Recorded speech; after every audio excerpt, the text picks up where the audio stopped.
Story time Telugu.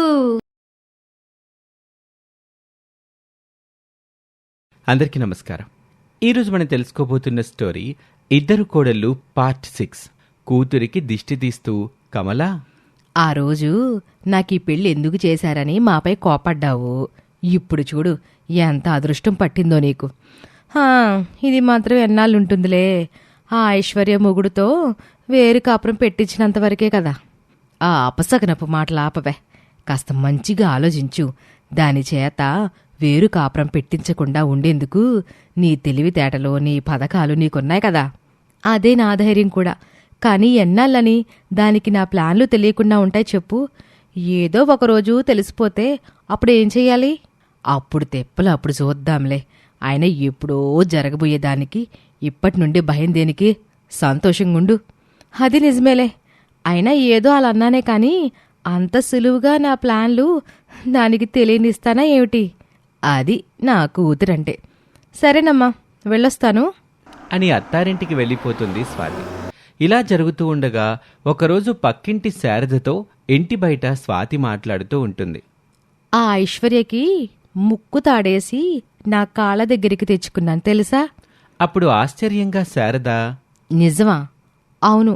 ఆ రోజు నీతో దాని గురించి ప్రేమగా మాట్లాడింది విని అదంతా నిజమే అనుకుంది. పిచ్చిది. అంతే. అప్పటి నుండి నా మాయలో పడిపోయి నేను కూర్చోమంటే కూర్చుంటుంది, నిల్చోమంటే నిల్చుంటుంది. దాన్ని సర్కస్లో కోతిని ఆడిస్తున్నట్టు ఆడిస్తున్నాననుకో. కాని ఐశ్వర్య దూరంగా ఉండి వాళ్ళ మాటలు వింటున్న సంగతి స్వాతికి తెలియదు. ఐశ్వర్య కోపం నసాలానికి అంటుకుంది. అమ్మో, నువ్వు మామూలు దానివి కాదు స్వాతి. మరేమనుకున్నావు? నాతో పెట్టుకుంటే అంతే. మరి నీ తోటి కోడలు అలా మంచిగా ప్రవర్తిస్తే మీ ఇంట్లో వాళ్ళకి తనంటే కూడా ఇష్టం పెరిగిపోతుంది కదా. అలా జరిగితే రేపు నీకు ఇబ్బంది కదా. ఆ సమస్య లేదులే. తను మంచిగా మారిపోయినట్టు నాకు మాత్రమే తెలుసు. మా ఇంట్లో వాళ్ళకి తెలియదు. ఎప్పటికీ తెలియనివ్వను కదా. ఓహో, ఎందుకా? ఆ రోజు నేను మారిపోయినట్టు ఇంట్లో వాళ్ళకి ఇప్పుడే తెలియనివ్వకో. వాళ్ళు నమ్మరు. సమయం చూసి నేనే చెప్తానన్నావు. ఒకవేళ తెలిస్తే అప్పుడేం చేస్తావు?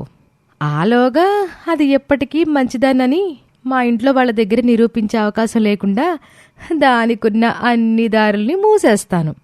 నువ్వు చదువుకోలేదని కానీ కొంపల ముంచి తెలివితేటలు బాగానే ఉన్నాయే అక్క. నీ గురించి నేను మొదట్లో అనుకున్నది నిజమని నిరూపించావు. లైఫ్లో ఫస్ట్ టైం మోసపోయాను అని తనని అక్కడికక్కడే కడిగి పారేయాలని కోపంగా స్వాతి దగ్గరికి వెళ్తూ ఒక ఆలోచనతో ఆగిపోతుంది. ఆ స్వాతి పైకి మంచి అనే ముసుగేసుకుని నటిస్తూ ఇంట్లో వాళ్ళందర్నీ నమ్మిస్తా అవకాశం దొరికినప్పుడల్లా నిన్ను బ్యాడ్ చేస్తుంది. కానీ ఇప్పుడు నువ్వు వెళ్ళి అడిగితే అది అలర్ట్ అయిపోతుంది. నీకంటే ముందే ఇంట్లో వాళ్ళకి ఇంకో కథ అల్లి చెప్తుంది.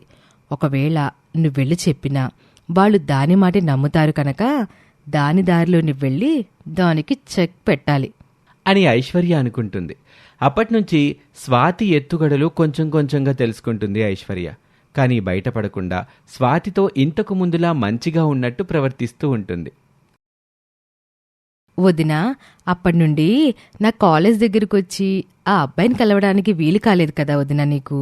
మరి ఈరోజైనా వెళ్దామా? అలాగే అని స్వప్న స్వాతి ఇద్దరూ బయలుదేరతారు. వాళ్ళ మాటలు చాటుగా ఉండి వింటుంది ఐశ్వర్య. వీళ్ళు ఏ అబ్బాయిని కలవడానికి వెళ్తున్నారబ్బా?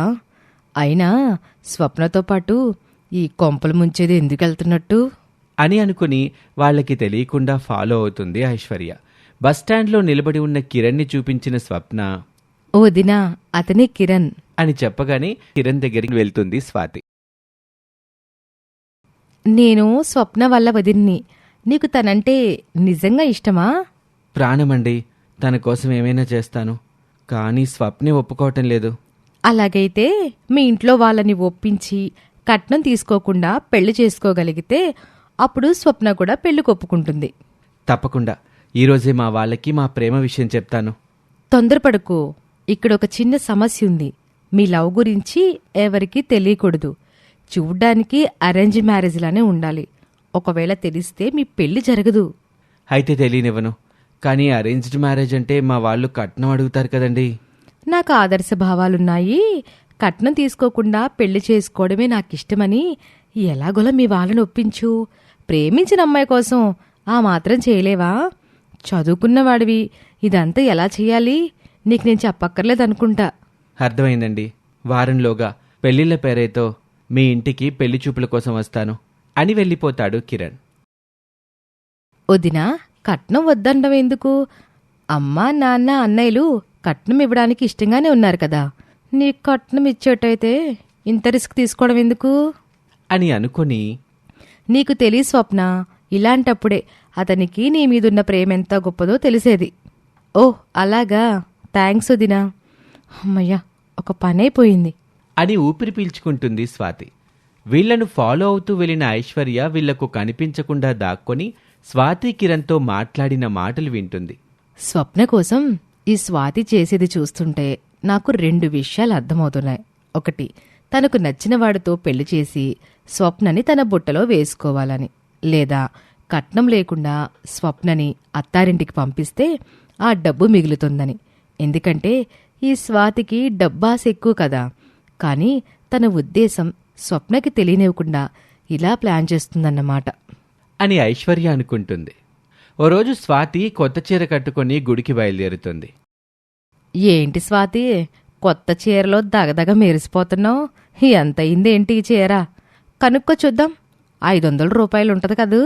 చీచి, అలాంటి చీప్ రేట్ చీరలు కట్టడం నేనెప్పుడో మానేశాను. ఇది 5,000 రూపాయల చీర.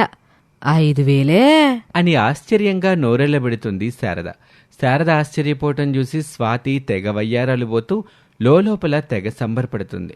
ఈ చీర సిటీలో పెద్ద షాపింగ్ మాల్లో కొన్నాను తెలుసా? అబ్బా, షాపింగ్ మాల్లోనా? అదంతా తిరుగుతూ కొనడం నాకు చాలా ఇష్టం. కానీ నాకెళ్లే ఛాన్స్ లేదులే అని ఉసూరుమంటుంది శారద. నిజానికి ఆ చీర పక్క టౌన్లో కొన్నదే, కానీ స్వాతి తన గొప్ప కోసం అలా అబద్ధాలు చెప్తుంది. అయినా ఆలోచించకుండా చీర కోసం అంత ఖర్చు పెట్టావా? అప్పుడే అక్కడికి వచ్చిన ఐశ్వర్య, మన సొమ్ము అయితే కదా వెనక ముందు ఆలోచించడానికి, మంది సొమ్ము కదా ఎంతైనా ఖర్చు పెట్టొచ్చు అంటూ ఫోన్లో ఎవరితోనో మాట్లాడుతున్నట్టు నటిస్తుంది ఐశ్వర్య. ఇదిగో ఐశ్వర్య, ఎవరిని నువ్వనేది? అయ్యో, నేను మా అక్కని అంటున్నాను అనుకున్నావా? చచచచ, మా అక్క దేవత. వేరే వాళ్ళ గురించి నా ఫ్రెండ్తో ఫోన్లో మాట్లాడుతున్నానులే. ఈ రోజుల్లో చాలామంది అలాగే ఉంటున్నారు కదా. ఏంటక్క, అంతే కదా? ఐశ్వర్య ప్రవర్తనలో తేడా తెలుసుకోలేని స్వాతి, అంతే అంతే. ఇక ఒకరోజు ఉదయాన్నే అందరూ నిద్రలేచి హాల్లోకి వచ్చేసరికి వంటింట్లో నుంచి పొగలొస్తూ ఉంటాయి. స్వాతి కూడా అప్పుడే నిద్రలేస్తుంది. అమ్మాయి స్వాతి, నువ్వెక్కడుంటే మరి వంటగదిలో ఆ పొగలేమిటి? తెలీదా అత్తయ్య? కొంపదీసి వంటగది తగలబడుతుందా ఏంటమ్మా? అని అందరూ గబగబా వెళ్లి చూసేసరికి ఒంటి నిండా చెమటలు పట్టి అలసిపోయి వంట చేస్తూ ఉంటుంది ఐశ్వర్య. అది చూసి వాళ్ళందరూ ఆశ్చర్యపోతారు.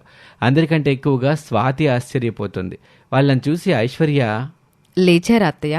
కాఫీ తెచ్చిస్తాను, వెళ్ళి హాల్లో కూర్చోండి అని చెప్పి అందరికీ కాఫీ ఇస్తుంది. వాళ్ళందరి మొహాలు సంతోషంతో వెలిగిపోతూ ఉంటాయి. ఒక్క స్వాతి మొహం తప్ప. ఇదేంటి ఇలా షాక్ ఇచ్చింది అని బిత్తరపోతుంది స్వాతి. చిన్నొదినా, నువ్వు సూపర్. పెద్ద వదినికి మొదట్నుండి ఈ పనులు అలవాటే కాబట్టి తను చేయడంలో పెద్ద ఆశ్చర్యమేం లేదు. కానీ నువ్వు గారాబంగా పెరిగావు, అయినా చేస్తున్నావంటే గ్రేట్. అవునవును అంటూ తన మాటలకి వత్తాసు పలుకుతారు ఇంట్లో వాళ్ళంతా. ఇదిలా చేస్తే ఇక నన్నెవరు పట్టించుకుంటారు? దీనికి ఇంట్లో వాళ్ళ దగ్గర గొప్ప పేరు వస్తుంది. కానీ చేసేదేమీ లేక అందరితో పాటు తాను నవ్వుతూ చూస్తూ ఉంటుంది. నేను చెప్పింది కరెక్టే కదా పెద్దొదినా? మనసులో సంతోషం లేకపోయినా పైకి మాత్రం నవ్వు నటిస్తూ ఉంటుంది స్వాతి. అవునవును, నువ్వు చెప్పింది 100% నిజం. నాకు తెలుసులే, ఈ ఇంటి పెద్ద కోళ్ళ. ఇప్పుడు నీ పరిస్థితి ఏంటో, నీ కాళ్ళు చేతులు ఆడడం లేదు కదూ. ఇదే నాకు కూడా కావలసింది. ఇక నుండి నిన్ను ఎలా ఆడుకుంటానో చూడు అని ఐశ్వర్య తన మనసులోనే తెగ సంతోషపడుతుంది. ఇక ఆ తర్వాత ఏం జరుగుతుందో వచ్చే భాగంలో చూద్దాం.